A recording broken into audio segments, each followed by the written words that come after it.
Page 94, the Private Eye Podcast.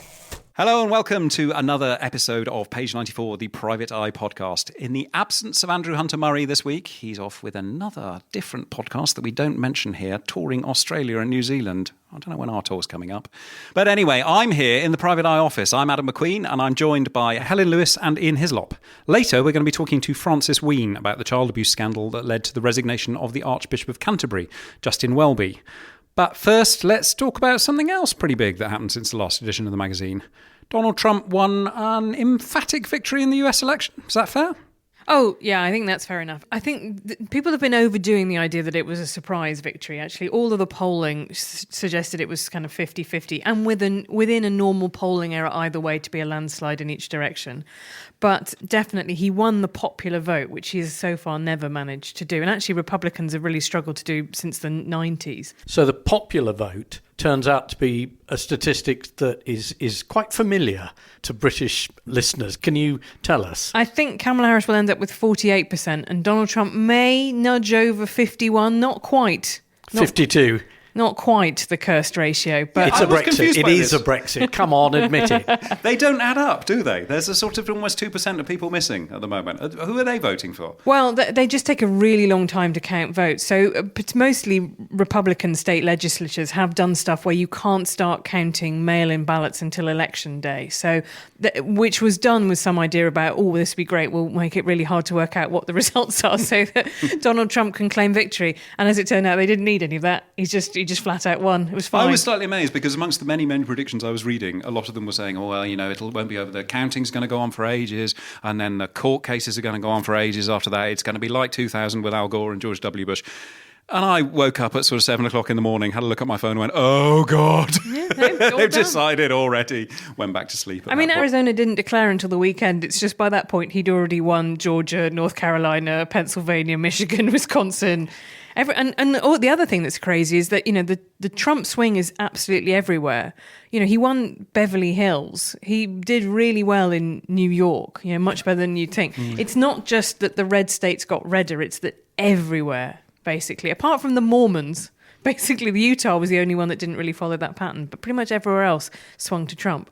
Now, I do have to pull you up. We're talking about predictions, and I know some listeners are going to be saying, well, what did Helen say last time? And you were very clever. You didn't, as I think it's now known in the podcasting trade, do a Rory. You refused to give us an emphatic prediction of who would or wouldn't win, but you did say you found yourself optimistic about Kamala Harris's chances 2 weeks ago. You pointed out she was sneakily ahead in the polling. Well, that did seem to be what was going on at that point, and the early voting returns were looking good. And you suspected there was going to be a big turnout by women who were driven by the decision to overturn the constitutional right to abortion. Middle-aged women, you said, are quite reliable on turning out to vote. They are. Where were they? They were, just they turned out to vote for Trump. Right. They were, it turns out, very reliable. So you were right all along. Very cleverly phrased, yes. No, what I got wrong, so I was confused by the fact, I went to these rallies and there was genuine enthusiasm for Harris. And that's true, right? Actually, in terms of raw votes, she did not do all that badly. It's just that Donald Trump turned out a load of people, including a load of really low engagement voters across swing states. I think primarily motivated by the economy. So the thing is, I thought lots of angry women were going to turn up to vote against him, and they didn't, right? That's the bit that I got wrong. And one of the reasons for that might be, if you look at it, people, not only there's quite a lot of really interesting split ticket stuff where people have voted for down ballot Democrats, but also Trump at the top. But actually quite a lot, I think 2/3 of the abortion measures, which were all aimed at liberalising the regime in various states, all passed. Florida's one got to, in the mid-50s, but it needs to get 60% to clear. So what clearly happened in a lot of those cases is that people who were motivated by Dobbs, that judgment, turned out to vote to liberalise abortion in their state and then tick the Donald Trump box, even though he was the guy who appointed the 3 Supreme Court justices that it all rested on. That is sort of extraordinary, isn't it? Voters make no sense. I think this is one of the things that you have to come out of it in this election. Blaming the voters, are we? I'm not blaming them. I'm just saying that people have some wild opinions about politics that are very funny. So, there are people... Alexandria Ocasio-Cortez, who's a very socialist kind of... Somebody's very much on the left economically within the Democrats. She did a thing where she asked people on Instagram, why did you vote for me and Donald Trump? Because there were plenty of those people. And the answers are really interesting. Often people would say you're both kind of anti-establishment candidates, right? You're both outsiders. You're both real people. Bernie Sanders underperformed, it looks like, the Democratic ticket, even though in other places you'd say that economic populism has done quite well for the Democrats. In Arizona, the Democratic Senate candidate Ruben Gallego won, and he won by being extremely tough on the border. All his ads were him with a sheriff driving on the border going, I'm going to close it. So there's all kinds of cross currents that went on. We don't see from here. We just don't see. So we everybody think it's said red or blue. Yeah, everybody said all the Arab voters in Michigan have moved towards Trump. That may be true on a community level, but the Senate candidate that they've returned is a pro-Israeli person who used to work in the CIA. So they're not necessarily super against American foreign policy in that sense. Well, I noticed in the Trump grand victory speech, he thanked a specific list of Americans, including Arab Americans and Muslim Americans. He didn't mention Jewish Americans. Does that mean anything, or was he just having a brain fade? No, I mean, I think it's more that those were just unexpected. There was a great thing of him, the picture of him hugging an imam, because he absolutely loves that kind of sense of, people call me racist, people call me sexist, but actually women love me, black men love me, So I think he really runs against that idea that people consider him sort of untouchable. So I think he really liked it.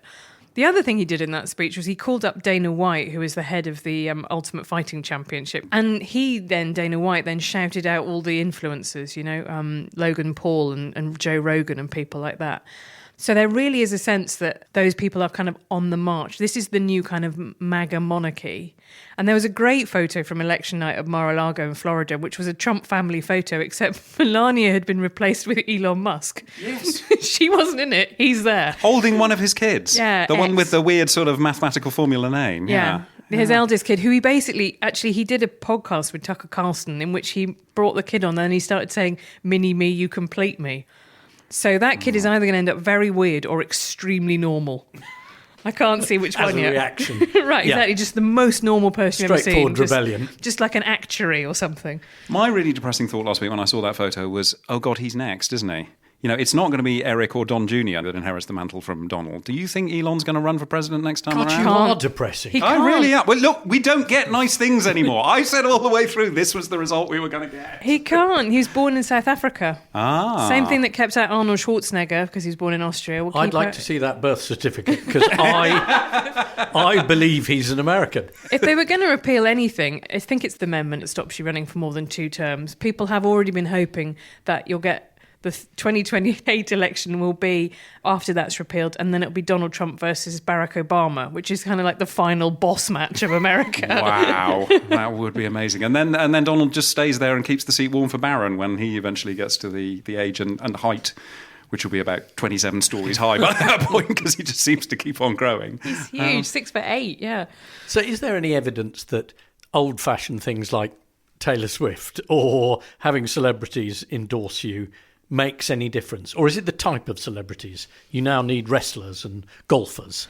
I think the trouble with those celebrities is they didn't create the kind of sort of self-reinforcing, I want to say echo chamber, that sounds pejorative, because, the thing about all of those podcasters is they were just avowed partisans who just hammered away at the same things in the campaign messages. Like the thing about the Conservatives in the US is there's a bigger tent, right, and that they will just have anybody in, and actually they're just much more loyal. So you end up with this weird situation where the liberal media and progressive groups constantly criticise the Democrats and the Republicans, but what's the counterpoint to that on the right? There's not really so much of an independent right-wing media anymore. I think some of the celebrities may even have backfired. Or I think kind of gloriously people might have gone, well, thanks, Beyonce for your opinions, but, to stick to the singing. But they didn't do that on the other side. They don't say stick to the wrestling or stick to the looking wide-eyed on podcasts and believing stuff about aliens. They don't do that on the right, do they?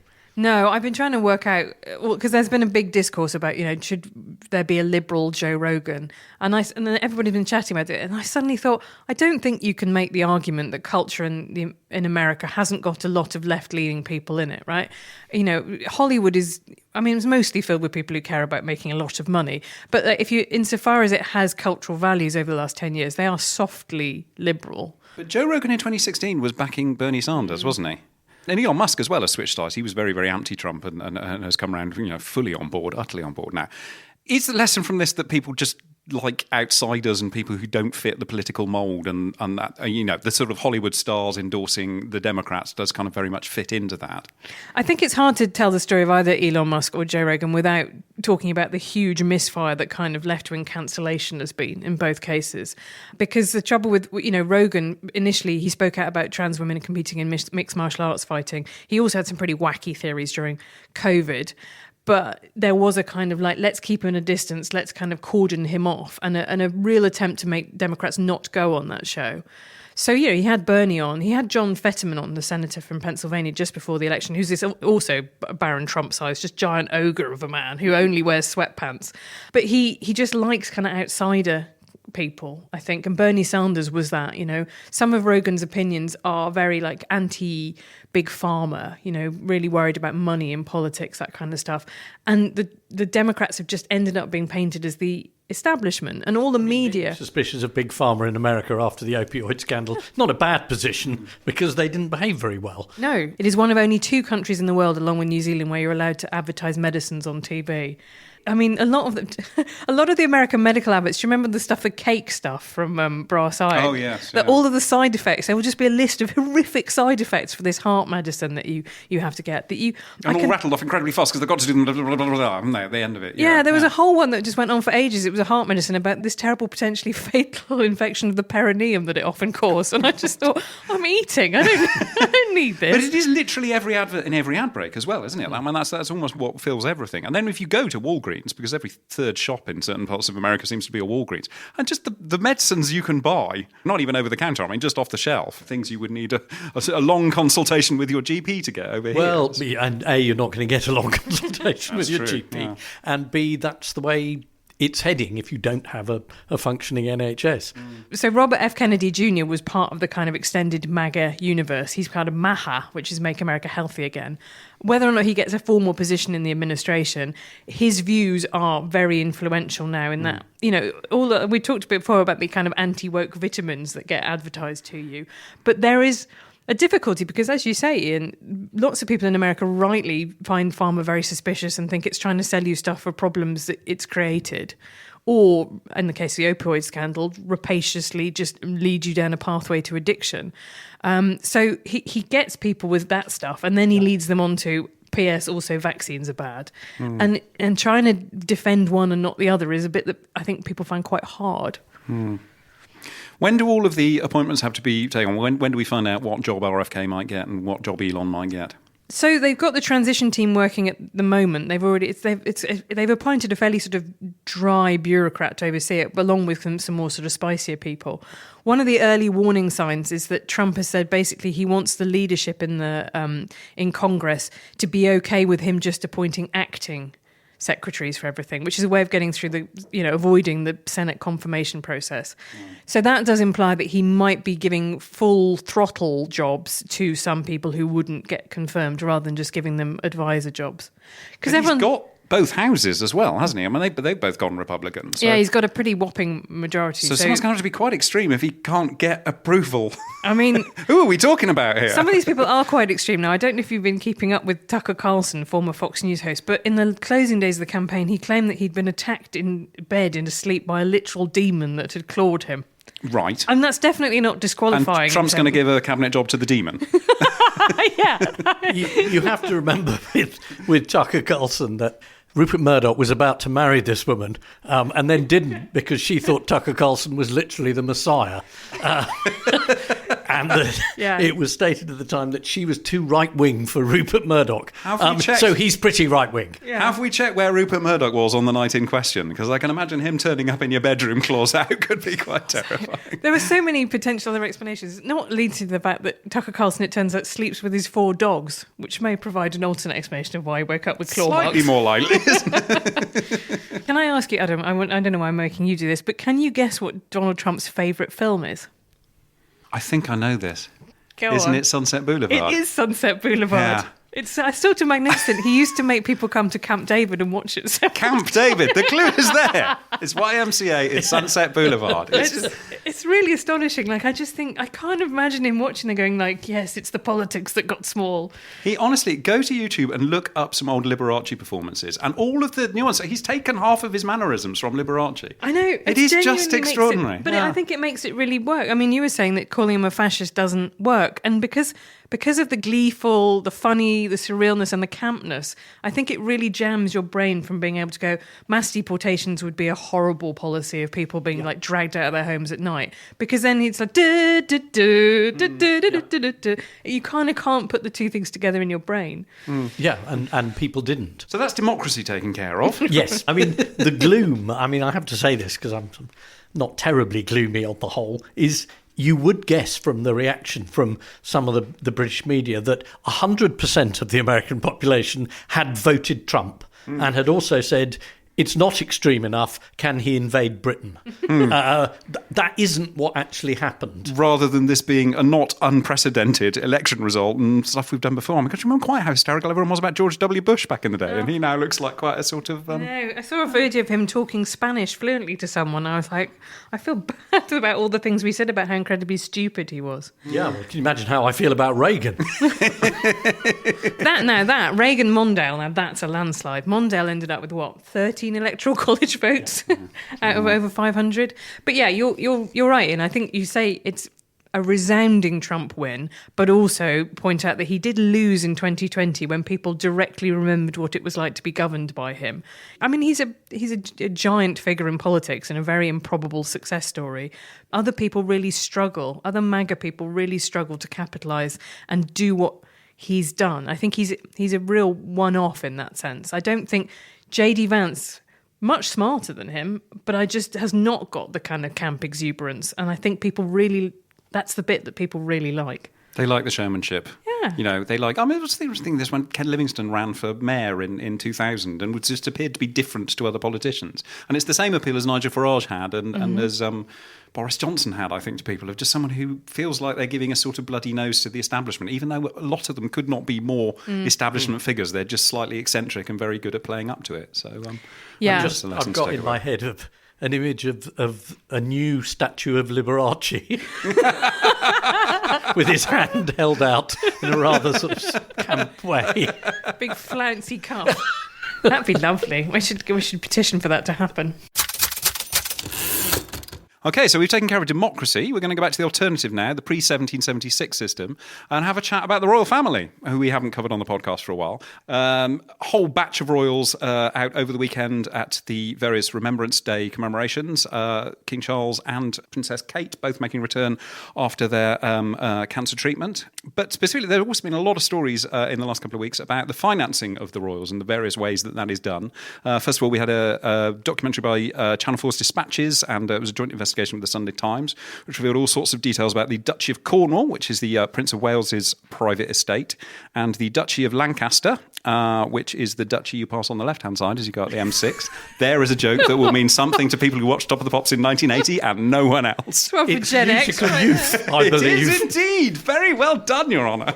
So I only dipped into this story because I was in America, but tell me what... So basically the idea is that because they're landowners, they extract a lot of rents from people? They are enormous landowners, yeah. Awful lot of property, awful lot of land. So the Duchy of Cornwall, as the name suggests, mostly down in Cornwall. Duchy of Lancaster, a bit bit more sort of spread all over the place. It's a sort of traditional name that dates back to the 14th century or something, as all of these things tend to be. But they own all sorts of things, very, very modern things. A lot of the scandal, or so thought to be scandal in this, was the rents they are charging to public bodies for the use of both duchies' properties. So Dartmoor Prison belongs to the Duchy of Cornwall and is charged to the Ministry of Justice for the use of that. There's an NHS trust in London which has rented a warehouse where they're storing lots and lots of ambulances from the Duchy of Lancaster, I think that one was. But there are schools as well. There's the MOD has an awful lot of land which they're paying rent to them for. The Navy, local councils, all sorts of things all across the country. And the scandal, as it is that this is not what we think of as the Crown Estate, which is kind of the publicly owned royal estates. These are specifically the private estates of, as I say, Duchy of Cornwall was Prince of Wales, so it was Prince Charles, and then he handed it over to William, who is now his dad's landlord. There's a nice little fact. He is the landlord of Highgrove. That's the millennial so if his dream. dad kicks off and has too many parties or anything, he can kick him out, which would be interesting. But don't we get that money back? How much of that money do they keep for themselves? I know They there was keep all of that money for themselves. So as I say, it's entirely different to the Crown Estate, which was handed over in 1706 by George III in return for, so that was given to the public purse, but in return for receiving what is now called the sovereign grant, which is based on a percentage of that, which is the money that actually goes towards the upkeep of the royal family and kind of their public duties. My reaction on hearing this was not huge surprise, as this story does bubble up quite frequently, and I agree we need to know these things and we need the transparency. But the essential fact of this is these two duchies pass to the next holder. So they remain the property not of a series of Russian oligarchs or whoever else you would like to own this property. They remain the property of two individuals who have to continue it in a line which means they can't sell it, and it remains answerable in terms of Britain. It does. I mean, Dartmoor Prison would belong to someone, as would the warehouse in the centre of London. So the question seems to be, if it's a prison, should it be paying rent? So it's the public paying rent to itself. You know, the NHS, I'm not quite sure what these ambulances are doing in a warehouse. I'd be quite happy for them to be out. Might be handy. But so I see that you could take that. But both of these estates are meant to ease the public purse so that we don't have to pay for Prince Charles and Prince William. So presumably if they're charging rent, they use that to fund their life. And then we don't have to pay them any more money out of taxpayers' purse. Is that not a consideration? I think so, yeah. I think one of the things that slightly shocked people in it is the amount of money involved. So we're talking about the Duchy of Lancaster returns 27.4 million to the King, the Duchy of Cornwall 23.6 million to Prince William. And I think some of that sticks in people's craws, particularly Prince William is trying to reposition himself and doing an awful lot of stuff around homelessness. Yeah. Not something that people approve of. I mean, the other big story about royal finances that came up recently was that Prince Charles not so keen on sharing any of that with his brother Andrew. No, I think this is going to be very popular. Well, I think the first story is probably not good for the royal family. The second story seems to me a big PR win. In terms of a PR move, yes, withdrawing funding from Prince Andrew, the disgraced Prince Andrew, as we have to call him, who, having had royal funding for his very lavish lifestyle in the 30-room Royal Lodge in Windsor, is now, or has been, slightly on his uppers. Reports have been that the Prince... I still think of him as the Prince of Wales. He's not.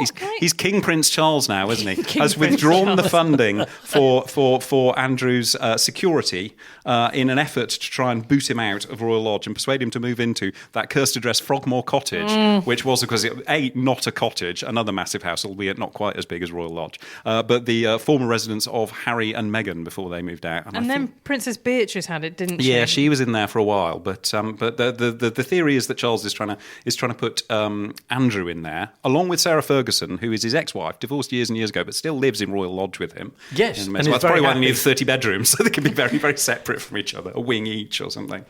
And for those of you who are watching Wolf Hall, it is fantastic that members of the royal family obviously cannot confront each other and never could. So they send intermediaries to say, we're withdrawing your royal protection, so you'll have to go. He could just say, you're out. Yeah, move it. Move. Yeah.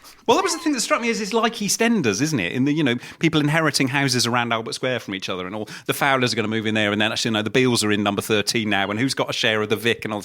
But it's not like EastEnders, as you say, they don't have massive Barneys with each other and fight it out, do they? No, they're sort of terribly polite on the front, and you get these coded references to certain bits of money being withdrawn. And Yes, things. they send some sort of equerry with a nickname like the Wasp. Something. The Wasp and the Bee, wasn't it? The Wasp and the Bee, yeah. Well, a flunky, our Royal Insider pointed out recently that it's not quite as straightforward a story as a lot of people are presenting it as. Because, for one thing, Andrew has actually got a lease that runs on Royal Lodge until 2078. So the pressure on him to move is not enormous on that front. He paid quite a lot of money when he was still kind of on, he had public duties and still had money coming in from his mother when he took the place on. And he's paying a peppercorn rent for it, whereas if he did move into Frogmore Cottage, he would apparently have to pay a rent of something like £300,000 a year, and he's on a lot less than that now. So you can see why he's kind of digging his heels in a bit on that front. Could we not move the ambulances into Royal Lodge? That would be more useful. Well, this is the other thing that would be a bad PR move for the king, of course, because he's already got quite a lot of palaces which are lying empty for a great many weeks of the year. And if he moves Andrew out of Royal Lodge, that's another quite big property. Yep. Lying empty. Not great for Prince William's, campaigning on homelessness either. But the slightly worrying thing about this is that Prince Andrew is now saying that he has found the funding to stay in Royal Lodge, although he's declining to tell us who. And given Andrew and Fergie's previous sources of funding, which, of course, this is how we got here, included Jeffrey Epstein, that well-known billionaire paedophile and sex trafficker, and also the son-in-law of the president of Kazakhstan, another handy billionaire, who bought Andrew's last house for him for $3 million over the asking price, which this was terribly the chalet, nice of him, wasn't it? No, there's the chalet as well. The woman, the Swiss lady who sold them the chalet, is very, very cross about it because she said, she was kept waiting to be paid for years and years, and suddenly he's magicked this money up out of somewhere. But that is a kind of question on this: is if we don't want to pay for Prince Andrew, that's fine. That's very, very justifiable. But who is then going to pay for Prince Andrew? Because he's got some quite dodgy people around him. Put it to you that we could pay for Prince Andrew to live as I live in a 2-bed semi in Zone 3. Yeah, I'll tell you what, he could stay in Dartmoor Prison. That would be handy. Well, as it turns out, Dartmoor Prison is largely lying empty and not even being used by the Ministry of Justice at the moment. So he can have as many wings as he wants. Fergie can have a whole block to herself if he goes Cell there. Block F. You know what? We've solved this already. I know, if only they'd asked us earlier. Helen has now left us, but for the final part of this fortnight's podcast, we are joined by journalist emeritus of Private Eye, Francis Wheen, who since 2017 has been following the story of John Smyth. Now, finally in the last week, an independent review ordered by the Church of England into this case has come out.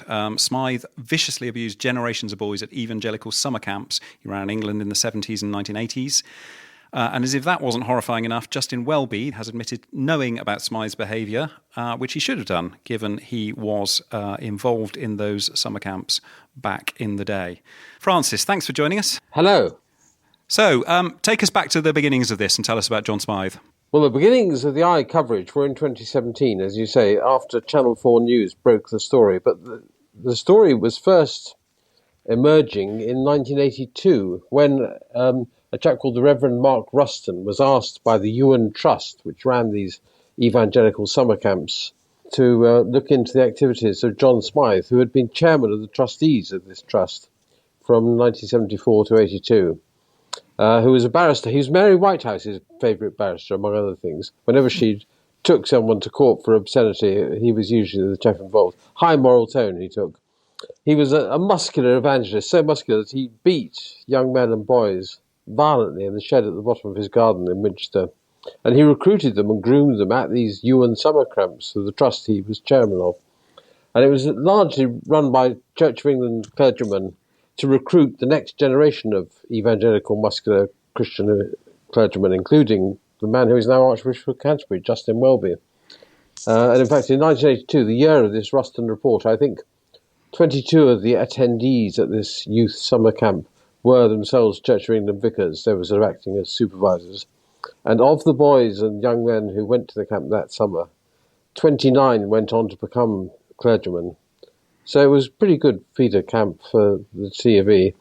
And the scale of it was extraordinary, wasn't it? I mean, it was something like 130 victims identified. But the actual beatings, I mean, we're not just talking about sort of 6 strokes of the cane. It was hundreds, if not thousands, of lashings. It ran into thousands. I mean, they could hardly stand. They bled so much that they had to wear adult nappies for days after the beatings and had the scars for months afterwards. Some of them still have the scars. I mean, one of the victims I know who tried to kill himself, in fact, he'd been beaten so many thousands of times, and John Smyth then said to him, "It's your birthday coming up. I'm going to give you a special birthday present. I'm going to give you the beating of your life, an extra hard beating," all justified in the name of Christianity. It was all to do with, this is to atone for your sins. So if you've masturbated, you need 100 lashes. It was all sort of dished out on a scale of punishments. And this poor chap, who I know, tried to kill himself. And that was when the story broke, except it was immediately suppressed, because he wrote a suicide note, sent it to a man called Reverend David Fletcher, who succeeded Smyth as chairman of the trustees of the Wheen Trust. And Fletcher thought, oh God, he says, I think he might have sent a copy to somebody else. This is all going to come out. We better look responsible and have an inquiry into it. And so they did. They commissioned this chap, the Reverend Mark Ruston, who was, as you said, former housemate and close friend of Justin Welby, the young Justin Welby. And this is in 1982, is that right? 1982? Early 82. And so he did this report, and he found, I think, spoke to about 22 victims of Smyth who had been beaten within an inch of their life. And there was clearly a sexual element to it. There was a lot of sort of fondling and stroking that went on, and it took place naked. He'd built a little shed at the bottom of his garden to carry out these beatings in, so that it wouldn't be audible by his wife. I think she must have guessed at some point, but anyway. I think she gave tea afterwards, didn't she? In the kitchen. She was very solicitous, yes. They sit on the sofa, barely able to sit, frankly, even in their adult nappies. So this was in 1982. We're talking about 42 years ago, aren't we? How come it took so long for it to come out after that? What happened then? I wrote about it in The Eye in 2017. If anyone has a strong stomach, I strongly recommend a book called Bleeding for Jesus. Bleeding for Jesus. It's quite graphic, isn't it? Yeah, Andrew Greystone, the way he describes it, and goes into enormous detail about the scale of the brutality of these beatings that this man, John Smyth, was carrying out, and how he groomed them, and how the cult atmosphere, the sort of evangelical cult-like atmosphere, encouraged these boys not to blab to anyone else, and led them to think that if they refused these beatings, they were committing a sin against Jesus, and this was what God wanted.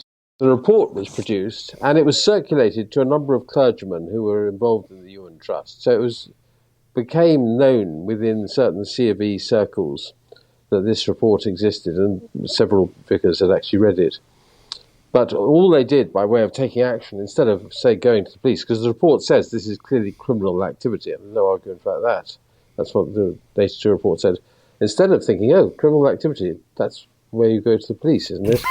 Yeah. They said, I know, let's all club together, because we're quite well off. Let's raise funds, a sort of GoFundMe thing, so he can carry on beating somewhere else away from our jurisdiction. And so they packed him off to Zimbabwe, where he set up a similar thing called the Zambezi Ministries, which had summer camps, and where he carried on beating boys. And indeed, one boy died at one of these camps. He was so badly beaten. He was called Guy Nyachuru. I think his name ought to be named.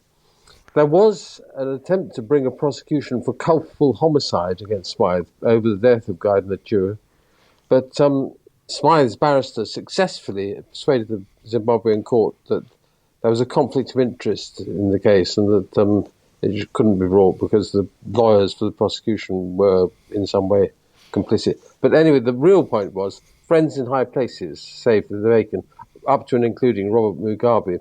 Just as in England, his activities were hushed up because he had, friends who were bishops and senior clergy. What point does Justin Welby, the Archbishop of Canterbury, admit to having some knowledge of what had been going on? Initially, when this first appeared on Channel 4 News in 2017, Justin Welby gave an interview to Cathy Newman of Channel 4 News and said, I had no idea. I had no reason to think there was any problem with John Smyth. I mean, I'm shocked. And he said a number of things which, bearing in mind what the Bible says in the Ten Commandments about thou shalt not bear false witness, most of the stuff he bore, in the sense of gave as interviews, turned out to be totally untrue. So he said, I had no contact with him after 1978 when I moved to Paris to work in the oil industry, except that actually, because he admitted he had been a dormitory officer and a senior figure at these camps before then, and so had known Smyth in the 70s. He said after 78 I had nothing to do with him, but he was there at the 79 camp when Smyth was still present and still grooming and beating.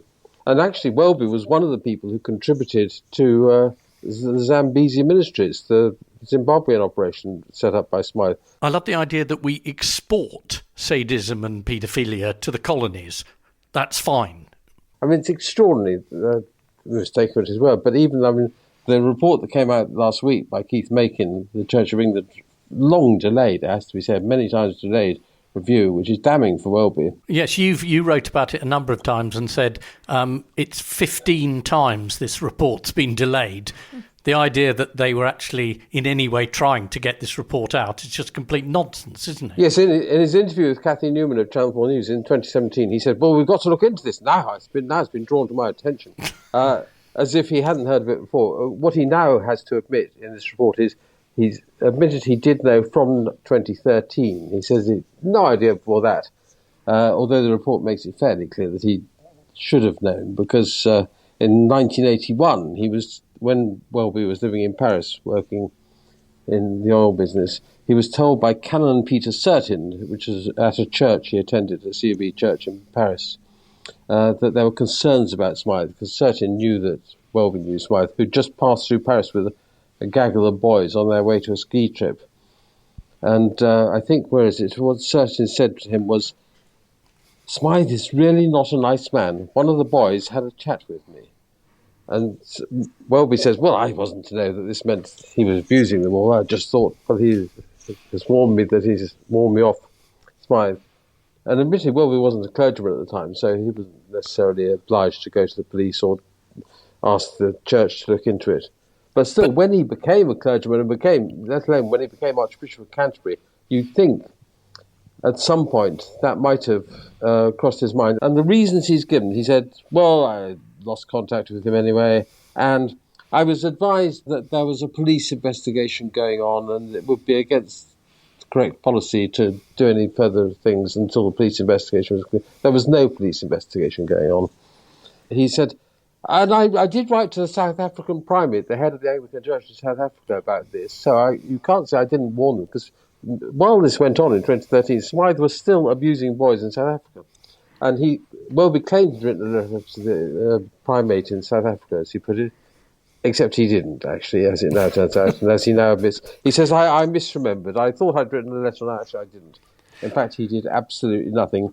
And then when it was, it's the day after the Channel 4 News thing went out in 2017, he was on Nick Ferrari's show on LBC, and Ferrari said, well, did you not feel, as head of the Church of England, you had some responsibility to take urgent action about this, given that the guy was still around, indeed is still around in 2017?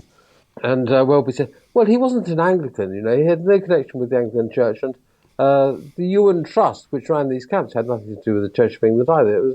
He was not an Anglican, except that actually he was a licensed lay reader in the Church of England, licensed by the diocese. And 22 boys became Anglican priests, so it suggests the link was fairly clear. Well, a bishop said to the Eye at the time, he's more of an Anglican than I am. And Francis, am I right in thinking that they use that as an excuse as well, that this independent investigation hasn't covered the events in Zimbabwe? It literally is just what Smyth got up to in England. So far, yes. There are allusions to what went on in South Africa and Rhodesia, but that is still uncharted territory largely. I mean, there have been several inquiries. While we've been waiting for the Church of England to publish its long delayed review, the Scripture Union did an inquiry. The Winchester College, the public school, where a lot of these boys were recruited from, because John Smyth lived near Winchester, and so he used to hang around the public school, and after Sunday services he had a little group approved of by the headmaster. The then headmaster, John Thorne, encouraged this. And then when it all went wrong, when he discovered that these boys were being beaten and abused, Thorne said, I tell you what, I think perhaps you'd better stop. Why don't you just give me a private undertaking that your mission, your ministry will not involve this anymore, and that you will leave these boys alone. just a private undertaking. We won't take it any further. We'll say no more about it. So Winchester College published a terrible sort of self-abasing report saying, oh, God, we're so sorry, we didn't do anything and we should have done. And the Scripture Union published a report saying, oh, dear, an awful lot of these people seem to have been involved with the Scripture Union and we didn't do anything about it, we should have known. Now, at long last, the C of E does this thing, and Welby is still saying, well, I don't think I should have done anything about it. I'm frankly sorry, but I don't see that it's anything to do with me, really. In terms of where we are now, we should just say we're recording this on Monday afternoon, and the most senior figure in the Church of England so far to say that Welby should resign over this is Helen Ann Hartley, the Bishop of Newcastle. But I suspect, as you say, she will be joined by others, and he shouldn't be the only one who is resigning. Bishop Helen is a good egg. For Welby's part, he said that he plans to remain in office until he reaches retirement age in 2026, if people are happy. This is the same Justin Welby who thought it would be a good idea to have Paula Venables as Bishop of London. I mean, talk about complete dud. He's just such a... I mean, I'm an atheist, but I am also a church-going Church of England atheist. I remember my church choir, indeed. Both my parents were lay readers in the Church of England, so I do feel quite sort of attached to the Church of England. Do you feel, Francis, that the Archbishop's confession should be accompanied by some sort of act of penance? Well, I think he should just, to use a biblical phrase, admit that he's now a whited sepulchre.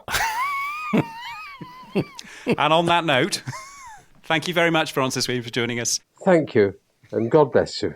God bless you too. That was Francis Wheen speaking to us on Monday afternoon. And 24 hours later, there was a development in the case when Justin Welby resigned, which, as you might note, is the first quick thing that has actually happened in this entire case. Welby's statement said there had been a conspiracy of silence to protect Smyth, but he himself only took responsibility for the period after 2013. So if you'd like to stay ahead of stories like this and an awful lot more, then what you need to do is not only listen to this podcast, but also to buy the magazine. Subscriptions are available from private-eye.co.uk. And if you take out a yearly subscription, you'll be getting it at the cover price of just £1.73 an issue. Bargains don't come much more bargainy than that. My thanks to Francis Wheen, to Helen Lewis and to Ian Hislop, and also, as ever, to Matt Hill of Rethink Audio for producing this podcast. We will be back with another edition of Page 94 in a fortnight.